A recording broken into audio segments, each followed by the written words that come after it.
Dan Andi ya, kemana dia? Harusnya kan polisi dari dulu mengidentifikasi Andi ini siapa dan ini siapa, langsung diidentifikasi.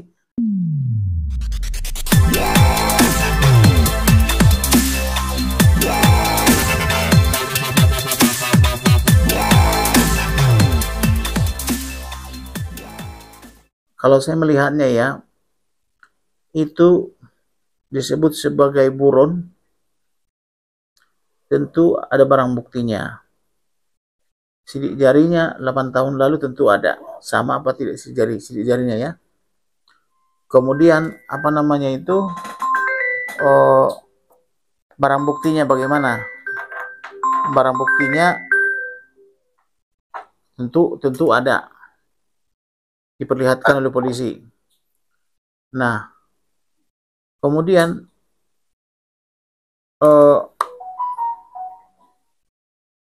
STNK motor 2 ada padanya katanya. Kemudian rapor dan gurunya membenarkan bahwa itu adalah Peggy.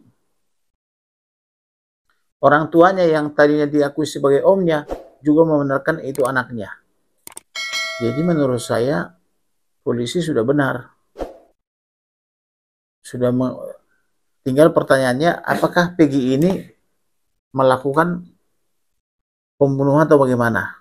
Karena motifnya itu kan pacaran ya kalau nggak salah ya. Nah, apakah dia melakukan pembunuhan?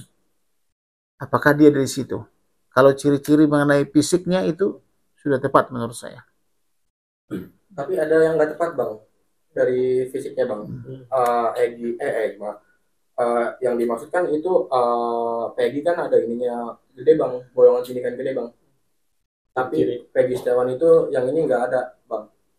Terus waktu kejadian itu kan tahun 2016, Peggy Setiawan alias Peron umurnya 22 tahun bang. Sekarang berarti 8 tahun berlalu, 30 tahun. Sedangkan Peggy Setiawan ini umurnya 27 tahun bang yang ditangkap. Nah gimana bang mungkin bang? Nah itulah hal yang tidak pas ya. Jadi oleh karena itu polisi harus bersikap adil dan baik. Kalau memang dia polisi curiga sama yang sekarang itu, dia harus membuktikan apakah betul dia pelakunya, kemudian mengkonfrontir dengan 8 saksi atau 8 terpidana, apakah mereka saling mengenal, kemudian apakah sekolahnya satu sekolah dengan Vina. Kalau benar satu sekolah mereka, itu adalah Peggy yang menurut saya gitu. Ini kan masyarakat masih bertanya, abang sendiri tadi bilang 100% Peggy. Tapi fakta dari Mas Jakbar kan kemarin menjabarkan fakta-fakta dalam pembunuhan itu. Tapi kan dari kemarin rilis kan cuma hanya kartu nama, KTP, ijazah. Tadi kan proses hukum itu kan harus ada bukti yang fatal, yaitu ada pisau atau ada batu. Itu kan perkara yang Mas jabarkan yang pelaku lakukan. Nah itulah menjadi pertanyaan. Kalau identitas daripada pelaku ini atau tersangka ini menurut polisi sudah benar. Sudah dibenarkan oleh sekolah, dibenarkan oleh tetangga, dibenarkan oleh orang tua, dan semuanya sudah dibenarkan. KTP-nya diganti 3 kali, STNK motor ada padanya gitu, sidik jarinya benar gitu loh. Nah pertanyaannya, apakah dia ini pelaku apa tidak? Itu yang didasari. Apa buktinya? Tentu kan harus ada subjek. Nah, kita bicara tentang pasal 184. Tentu 8 orang itu harus mengenal. Yang 8 orang terpidana itu. Apa perbuatan dia harus dirangkan di situ. Kemudian bukti surat. Bukti surat apa yang digunakan? Apakah waktu itu spermanya diperiksa apa tidak? Ketika baru kejadian ini. Kemudian bukti lain-lainnya. Apa petunjuk-petunjuk misalnya. Kemudian keterangan ahli bagaimana gitu loh. Kalau itu semua bersesuaian, itu bisa cocok. Tapi kalau tidak bersesuaian, tidak benar gitu. Berarti yang bikin itu Peggy Setiawan benar-benar valid itu tadi apa gimana bang maksudnya bang? Kalau misalnya itu bukti surat yang 8 orang menjelaskan bahwa inilah Peggy, maka itulah Peggy. Tapi kalau 8 orang itu mengatakan tidak mengenal orang itu, maka itu bukan Peggy yang mereka maksudkan ya. Kemudian surat, kalau spermanya ada di situ, tentu sperma yang sama harus identik, karena tentu kalau di visum atau di apa namanya itu di olah TKP, sperma itu kan diidentifikasi oleh polisi. Nah, kalau sperma dia misalnya identik, ya apalagi? Masa sperma dia tiba-tiba ada di apa namanya, mohon maaf, di vagina siapa namanya, si Pina itu. Nah, kalau ada identik berarti dia. Terus mengenai scientific identification, lagi dengung-dengungkan nama Kapolri, bagaimana pendekatannya? Kalau misalnya scientific identification tentu harus terbukti, yaitu melalui pertama saksi. Saksinya benar nggak yang 8 atau ditambah dengan yang 2 itu ya, dimana apa namanya itu AFV ya, AFV membonceng Linda. Apakah keterangan AFV sama Linda sama atau tidak terhadap saksi ini? Kemudian kalau sama berarti dia. Kemudian bukti-bukti surat, apakah spermanya sama atau tidak dengan sperma daripada si Peggy sekarang ini? Kalau sama berarti dia. Itulah. Kemudian keterangan ahli. Kalau ahli kan banyak pendapat ya. Tapi itu semuanya kita lihatlah ke depan. Apakah polisi bertanggung jawab dengan temannya gitu loh. Bicara saksi, ini kan juga ada namanya Linda dengan kesurupan. Saksi kesurupan itu fakta nggak sih Bang, maksudnya untuk bicara? Kalau saksi kesurupan belum bisa masuk ke dalam apa namanya itu, belum ada apa wadah yang bisa menampung. Karena jaksa, polisi sama hakim sama advokat belum ada ahli kesurupan. Tapi dijadikan petunjuk bisa. Misalnya ngomong apa dia. Kalau misalnya dia ngomong sesuatu, mengarah ke sesuatu, ya itu bisa diselidiki oleh polisi. Tapi tepat Bang, Linda untuk dipanggil sebagai saksi dan kata menanyakan sesuatu yang... Kalau si Linda kan wajib jadi saksi. Karena dia memang ahli di mana, dia memang saksi di saksi fakta itu. Dia saksi fakta, saksi kunci. Tapi kan dia membantah Bang, 6 tahun atau 6 bulan tidak pernah ketemu dan saat kejadian. Tidak mungkin, karena si AFV mengatakan dia dipanggil itu Linda dan dibonceng. Dan si AFV juga mengatakan saya membonceng Linda sampai ke pom bensin. Lalu terpisahlah mereka. Setelah terpisah, ketemu lagi. Sudah diperkosa di semak-semak itu. Dan dia masih melihat siapa itu masih sempat hidup, si Eki itu. Nah kemudian diperkosa sama-sama kurang lebih 10-11 orang. 11 orang. Nah, yang 11 orang itu bagaimana? Kemana ini yang 3 orang buron ini? Yang bernama Andi dan Peggy, sama satu lagi siapa? Dani ya. Dani dan Andi. Dan Andi ya? Kemana dia? Harusnya kan polisi dari dulu mengidentifikasi Andi ini siapa dan ini siapa. Langsung diidentifikasi. Apakah anak beliau? Ini kan sudah harus diidentifikasi. Bahwa misalnya melarikan diri dia, tapi gambarnya sudah punya. Anaknya sudah punya gitu loh. Begitu loh. Masa kerja polisi harus diajarin? 8 tahun. 8 tahun. Bang, tapi yang aneh nih Bang, kenapa ya polisinya nih menghapus DPO yang 2 orang Bang setelah Peggy tertangkap, padahal waktu kesurupan kan udah jelas arwah Vina udah jelas itu 11 orang, yang 3 orang kabur ke Jakarta. Yang jelas begini, yang jelas tidak mungkin ada digerakkan 3 orang di dalam BAP terpidana. Karena 8 terpidana kan mengatakan ada yang buron, ada 3 orang, Peggy, Andi dan Dani. Itu tidak asal ngomong lagi, sudah melalui proses penyidikan, penuntutan dan persidangan. Kalau mereka mengatakan begitu dan itu menjadi bukti di dalam putusan hakim, harusnya penyidik Polri harus mengidentifikasi anak siapakah Dani, anak siapakah Andi, anak siapakah Peggy. Begitu cara kerja polisi yang benar.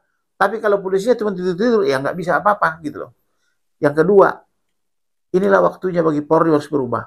Rekrutlah Polri tahun depan harus dari sarjana hukum. Karena kalau dari tamat SMA terus capek kita. Capek terus berdebat, tidak ada penyelesaian. Udah waktunya Polri ke depan merekrut minimal sarjana hukum dan sarjana-sarjana lainnya. Nah, Bang, itu yang dua orang DPO dihapus itu kenapa sih, Bang? Tidak bisa dihapus. Udah putusan hakim kok sudah ingkrah? Emang bisa dihapus? Enak aja menghapus-hapus begitu? Tidak bisa, itu sudah ingkrah. Gitu loh. Terus kalau Brigjen F itu yang katanya pada saat itu Kapolresta, apa kaitannya dengan kasus ini? Dan apa keuntungannya dia untuk mereka yang kasus ini apabila itu terbukti? Ya tidak tahu. Yang jelas Brigjen F itu bisa diharapkan juga jadi saksi. Harusnya. Ya harus itu. Apakah dia nego orang tuanya? Apakah dibayar? Harus itu. Apakah masuk angin? Brigjen F harus diminta keterangan. Jangan misalnya kalau Kapolres atau jadi Brigjen dia menjadi bebas. Kalau Brigjen F tidak ditanggung jawab, harus dihadapkan ke penyidik. Makanya saya bilang penyidiknya itu jangan lagi Polres Cirebon, jangan lagi Polda Jabar, tapi harus Mabes Polri. Kalau Mabes Polri kan sudah ada Kapolri di situ, sudah ada Kabarreskrim di situ, gitu kan? Jadi bila perlu dibentuk Itwasum atau Irwasum itu, khusus penyidik ini. Tidak lagi penyidik-penyidik yang Polda dan Polres Cirebon gitu loh. Bang, bisa dibilang berarti penangkapan Peggy ini bisa membuat kebingungan dan keraguan bagi publik yang melihatnya gitu. Karena kan kalau saya melihatnya sampai sekarang, kalau perkataan polisi benar, itu mengarah ke dia yang sekarang ini. Jarinya katanya benar, cocok. Terus orang tuanya mengatakan benar, raportnya mengatakan benar, gurunya mengatakan benar, temannya mengatakan benar, ya cocok dong. Kalau kita kan ada dengar cerita nih dari polisi nih. Tapi kalau misalnya itu kata si terpidana yang 8 orang ditambah dengan siapa namanya itu si AFV dan si Linda mengatakan itu bukan temannya, itu tidak benar gitu loh. Bang Marban juga bilang kan katanya dia sudah dikonfirmasi terkait itu 8 yang tersangka itu yang sudah ditahan. 5 dari 8 itu bilang itu bukan Peggy yang sebenarnya. Terus udah gitu temannya Peggy yang kerja di Bandung tuh Bang, yang sebagai kuli, dia bilang saat kejadian Peggy itu ada di Bandung. Oke. Begini, kalian apakah sudah mewawancara 8 orang? Belum. Kalian kan belum bertanya. Kalian harus bertanya kepada 8 orang itu apakah dia kenal atau tidak dengan Peggy yang sekarang. Itu pertanyaan pertama. Yang kedua, kamu bilang dia di Bandung. Itu kan kejadian malam minggu. Iya, 2016. Bandung dengan Cirebon itu cuma 1,5 jam. Sedangkan itu malam minggu, besoknya libur. Berapa sih jarak 1,5 jam Bandung itu? Kan kalau dia misalnya selesai kerja jam 5, kan jam 7 dia sudah di Bandung. Sementara ini kejadian jam 11 malam atau tengah malam. Ya kan? Ya bisa dong. Masuk akal nggak? Tengah malam. Kemudian apakah dia satu sekolah? Karena motifnya kan dendam. Karena dia pacaran, dia suka. Tapi si perempuan itu memilih anak kasat narkoba itu. Apakah dia satu sekolah? Benar. Kalau sekolahnya di situ, ya tidak bisa lagi membantah gitu loh. Tapi kan kemarin Humas Mabes Polri juga sudah menjabarkan memang dia dalam tanda kutip si Peggy itu tersangka, tapi tidak kemungkinan ada DPO yang lain yang lagi proses. Harus itu. Kalau ada DPO yang lain harus dibersihkan. Jangan gara-gara misalnya si Brigjen F itu tadi atau siapapun namanya itu melindungi. Ini waktunya diambil oleh Mabes Polri. Dan waktunya bagi Jokowi, Presiden Indonesia, 5 bulan lagi. Bersih-bersih. bersih-bersih. Pak Jokowi harus mengatakan ambil Jakarta, Mabes Polri harus dituntaskan gitu loh. Jangan dibuat lagi berselimut karena Pak Jokowi 5 bulan lagi. Ya. Bang, tapi yang masalah tindikan itu gimana ya Bang ya? Kan Peggy yang dimaksud kan ada tindikannya gede Bang, sementara Peggy Setiawan nggak ada. Nah itu apakah itu bisa hilang Bang? Nah itu menjadi pertanyaan. Kalau dulu ditindik ada lubangnya, yang sekarang kan tidak ada. Nah itu menjadi pertanyaan. Apakah itu Peggy yang sebenarnya pelaku atau Peggy tapi tidak pelaku gitu loh. Hanya kesamaan nama gitu. Hanya ya, kesamaan Peggy nama. Setiawan. Hanya kesamaan nama. Tapi kalau misalnya dia merubah nama sampai 3 kali, berarti kejahatan apa? Itu juga waktunya Polri. Kalau 3 kali ganti nama kan itu kan kejahatan. Saya nih dari dulu KTP saya 1, Kamarudin. Ya, Kamarudin Simanjuntak. Tapi kalau saya mengganti Kamarudin jadi apa misalnya, berarti saya melakukan sesuatu perbuatan. Demikian juga motor. Motornya itu kenapa ada di dia? STNK-nya ya. Walaupun motornya fisiknya tidak ditemukan, tapi STNK motor ada sama dia. Dan kenapa orang tuanya memperkenalkan dia sebagai ponakan, padahal dia anak, gitu loh. Itu juga bahan pertanyaan. Berarti banyak kejanggalan banget ya Bang dalam kasus ini. Ada memang kejanggalan. Diungkap, ya, Bang? Saya tidak tahu seperti apa Peggy yang dulu, seperti apa yang sekarang. Tapi saya menjelaskan itu dari segi keilmuan saya. Terus Bang, kemarin kan sempat Polda Jabar bikin rekonstruksi Bang. Cuma nggak ada konfirmasi ke keluarga Vina. Ya bisa saja mereka itu melakukan rekonstruksi sendiri, tapi tidak diberitahu keluarga. Tapi lebih bagus memang kalau diberitahu kepada semua orang sehingga rekonstruksi itu lengkap. Rekonstruksi kepolisian, tersangka, dilengkapi dengan penasihat hukumnya, korban kan begitu. Tapi waktu kasus Sambo kemarin dilakukan rekonstruksi, saya hadir di situ. Saya tidak diinginkan oleh Dir sekarang dari Kapolda Selatan, Kapolda Kalimantan Selatan.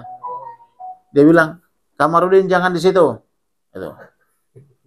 Loh, kok Kamarudin nggak boleh di sini? Kamarudin karena mau rekonstruksi jangan di situ. Balik saya diusir. Jadi udah 3 kali dia ngomong begitu, kombesnya datang. Saya pikir udah pengusiran kan gitu, daripada kombesnya berantem sama saya, udah saya pergi. Saya tinggalkan gitu loh. Itu contoh kasus yang besar. Saya tidak bisa menghadiri rekonstruksi. Ini juga bisa saja begitu gitu loh.